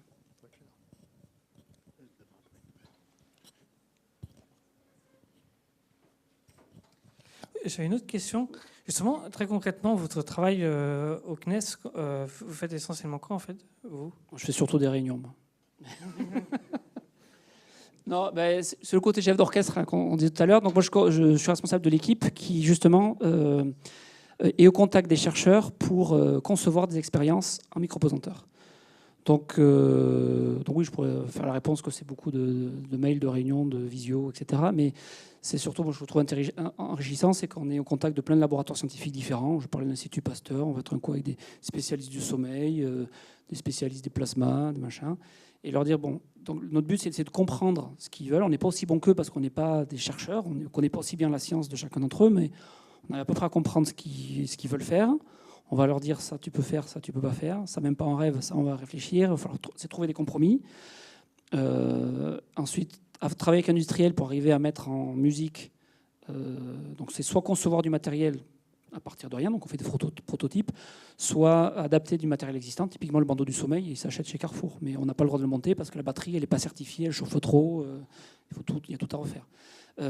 Donc c'est concevoir là, du matériel, des protocoles, faire tout le processus de certification pour montrer patte blanche pour la safety dont je parlais, faire aussi des essais, donc ce qu'on appelle des essais, c'est des essais de vibration, donc on va en gros torturer le matériel pour s'assurer qu'il va bien tenir. Alors on fait souvent un modèle, on fait 2 modèles, un qui va voler et exactement le même mais qui ne va pas voler. Donc on va faire des essais de compatibilité électromagnétique, des essais thermiques, des essais de vibration, s'assurer que tout va bien, faire des procédures opérationnelles pour dire à l'astronaute tu ne vas pas comprendre ce que tu vas faire mais c'est pas grave, c'est pas vraiment ce qu'on demande. Mais 1, tu branches, 2, tu allumes, 3, tu regardes si la diode elle passe au vert et que tu fais ça. Je caricature un peu, hein, mais c'est digérer une science complexe en quelque chose de simple. Un résumé, c'est dire, c'est d'arriver à faire de quelque chose de très compliqué, d'arriver à faire quelque chose de simple. C'est ça notre métier. Voilà. Et après, de récupérer les données aux scientifiques, et eux, ils analysent et ils font leur publication. Et sinon, la dernière question, c'est en termes de psychologique des astronautes, comment évaluer par exemple, les 3 astronautes qu'on vient de récupérer, là, ils vont bien? Oui. Alors déjà, on n'envoie pas n'importe qui, parce qu'encore une fois, je ne parle pas des touristes, hein, je parle des astronautes professionnels qu'on sélectionne. Donc la sélection, déjà, ça dure 1 an. Il y a plein de critères, faire rapidement un peu académique sur le profil, un profil scientifique, qu'on soit pilote, chercheur, ingénieur, médecin. Après, il y a des critères psychotechniques, ça carbure assez vite, mémoire visuelle, auditive, être bon en multitâche, en orientation spatiale. Et il y a des critères médicaux, mais ça c'est tout à la fin, c'est presque le moins important. C'est pas moins important, mais c'est pas des critères sportifs, il faut être juste en très bonne santé. Et donc l'étape, c'est déterminer le profil psychologique pour être à la fois stable, ça c'est plutôt au niveau individu, et être un bon coéquipier au niveau sociétal, pas être trop un mal alpha, ni trop un introverti. Donc trouver ce juste milieu. Ensuite, les équipages, ils sont faits comme il y a le profil de chacun pour que ça soit à peu près compatible. Après, ils se préparent toujours au scénario les pires. L'entraînement, c'est pas faire du travail nominal, c'est va y avoir le feu en même temps qu'il y a ceci, une dépressurisation, et ton collègue est malade, et puis l'autre il est en colère. Donc cette partie-là. Et pendant leur vol, ils sont suivis par un médecin de vol, donc au niveau physique et au niveau psychologique. Après, Après, ça évolue aussi pendant les périodes parce que maintenant, ils sont en contact en permanence. Ils sont beaucoup moins isolés qu'un marin qui fait le Vendée Globe. Par contre, quand c'est la station Mir, ils avaient un contact par jour au mieux. Et je dis ça parce que, par exemple, avant, on demande aux astronautes s'il y a un décès dans ta famille, est-ce que tu veux le savoir pendant ou est-ce que tu ne l'apprendras qu'au retour? Parce que c'est pas comment on le gère. Avant, la question se posait. Maintenant, si un astronaute perd sa maman pendant le vol, il va le savoir, parce qu'il peut appeler tous les jours. Et donc, voilà. Donc il y a ce suivi-là. S'il y a vraiment un gros problème médicale sous toutes ses formes, on peut évacuer et en quelques heures on est sur Terre. La spec, c'est en 4 heures on est sur Terre. Et par rapport aux astronautes qui vont bien, alors juste je complète avec la partie Boeing là, les 2 qui sont restés entre guillemets coincés. Déjà je vous explique qu'ils ne sont pas vraiment restés coincés. Enfin au début oui. Donc c'est déjà 2 astronautes chevronnés, celui à Williams et Butch Wilmore, des militaires aguerris, etc. Donc ils savaient que ça faisait partie du risque. Voilà, il ne pensait pas que ça aurait lieu, mais ça a eu lieu. Donc on lui est resté 8 jours, ils sont restés 8 mois. Donc au début, mais je trouve que c'est quand même plutôt une belle histoire parce que, enfin, même si ce n'est pas un succès pour Boeing à ce moment-là, comme on revient toujours avec le véhicule avec lequel on est arrivé, eh bien, vu qu'il n'a pas été jugé suffisamment safe, suffisamment sûr pour les ramener, encore heureux qu'on ait décidé de le ramener vide pour préserver leur vie. Donc je trouve c'est quand même rassurant de se dire que c'est ce genre de décision qui est prise et pas on le fait rentrer, on croise les doigts. Bon, il se trouve que la rentrée du véhicule s'est bien passée. Donc à partir de ce moment-là, ils étaient effectivement 2 de plus que les capacités de retour dont j'ai parlé.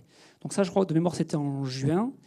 Et dès le mois de septembre, il y a l'équipage suivant, enfin ce qui devait être l'équipage suivant sur un SpaceX qui est monté, sauf qu'on lui montait à 4 pour en relayer 4. Ils sont montés à 2, avec 2 sièges vides, pour justement pouvoir évacuer autant de personnes que de bord. Et à partir de là, on aurait pu dire, ben voilà, ça y est, ils reviennent. Sauf que non. C'est des astronautes professionnels, donc ils ont été incorporés à l'équipage. Donc au lieu l'équipage de 2, les 2 qui sont restés au sol, ben, ils attendent un peu leur tour. Et donc c'est revenu un équipage à 4 avec les 2 de Boeing et les 2 NASA. Et donc ils sont restés 6 mois là-haut à faire leur mission. Et ils auraient pu rentrer n'importe quel jour de ces 6 mois. Donc ils ne sont pas du tout restés coincés pendant ces 6 mois. C'est juste que leur mission a été changée. Et donc ils vont bien. Voilà, ils ont plus de courrier que prévu et au retour, mais c'est tout. Alors, une question qui peut paraître banale, mais on parlait tout à l'heure de l'heure dans l'ISS et le droit, la juridiction. Voilà, s'il y a quelque chose qui se passe, quelle est la nationalité du droit qui s'applique? Est-ce que c'est lié à l'astronaute? Est-ce qu'il y a... Alors, je sais pas. Je suis pas spécialiste du droit. Non, mais c'est une bonne question. Je pense. Enfin, j'ai une partie de la réponse parce qu'il y a des choses quand même qui se sont passées. Je crois que dans les modes. Alors, je ne sais pas si c'est le fait d'être dans un module américain ou d'être de nationalité américaine. C'est quand même un peu lié parce que alors, nous, on a monté l'expérience des clés dont je parlais. On l'a monté dans un module américain au départ, et on nous a dit que module américain égale territoire américain, et donc tout ce qui était normes hacking, antivirus, etc. C'était comme si on livrait un logiciel aux États-Unis. Donc on a au niveau là c'est plus la réglementation que la loi, mais enfin ça c'était côté américain. Et il y a eu une histoire, si vous cherchez sur les réseaux sociaux, je suis en train de chercher son nom, j'ai son visage en tête, d'une astronaute américaine qui a été accusée d'avoir consulté le compte en banque de son ex-compagne depuis l'ISS. Et son ex-compagne a porté plainte, et donc il y a eu toutes ces histoires de juridiction. Et ça a quand même été rattaché aux États-Unis. Mais je ne sais pas si c'est parce qu'elle est américaine ou parce que, en tant qu'américaine, elle est dans un module américain. Mais il y a ces vraies questions-là. En clair, je ne connais pas forcément la réponse, mais elle existe. Ça, je veux dire, c'est pas une zone de non-droit. C'était non préparé, c'est quand j'ai entendu la question sur l'heure. Non, mais la question est bonne. On parle beaucoup des aurores boréales, donc des orages magnétiques, et imaginons que, malchance, la station subisse la foudre céleste. Qu'est-ce qui est prévu pour les habitants, disons? Ouais. Alors déjà, elle a quand même peu de chance parce que, je parle un peu orbitaux, mais l'inclinaison de l'orbite de l'ISS est 51,6 degrés. Ça veut dire qu'elle ne va pas plus haut que la latitude 51,6 degrés. Donc, vous allez me dire, elle ne passe pas par les pôles. Et donc, elle ne traverse pas les zones d'aurore boréale. Elle les voit sur le côté, parce qu'il y a des magnifiques photos. Mais elle ne passe pas par ces zones-là. Après, elle passe quand même par l'anomalie sud-atlantique. Je ne sais pas si vous connaissez. C'est comme une faiblesse dans le champ magnétique terrestre qui fait qu'à l'est de l'Amérique du Sud, il y a une anomalie. Et là, il y a des ions lourds qui passent, etc. Donc, il y a un peu plus de radiation. Donc, des fois, ils voient des flashs quand il y a un ion lourd qui tape le nerf optique. Les astronautes voient des flashs. Bon, ça, c'est connu. Donc, la station, elle est quand même suffisamment blindée d'un point de vue magnétique pour protéger de ça. Et en niveau radiation, ils prennent un peu plus que des pilotes de ligne ou d'essai.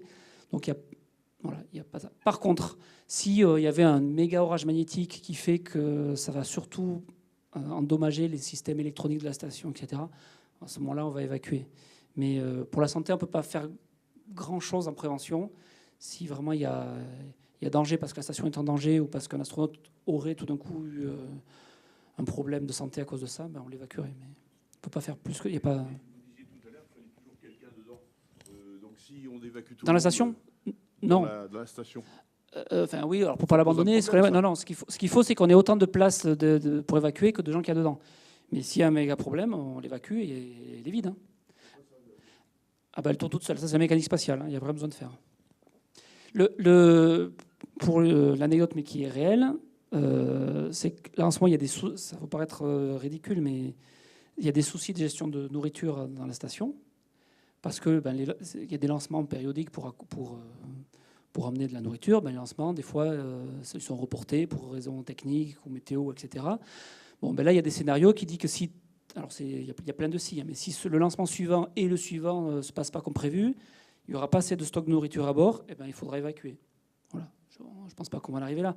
Mais s'il faut évacuer, il faut évacuer.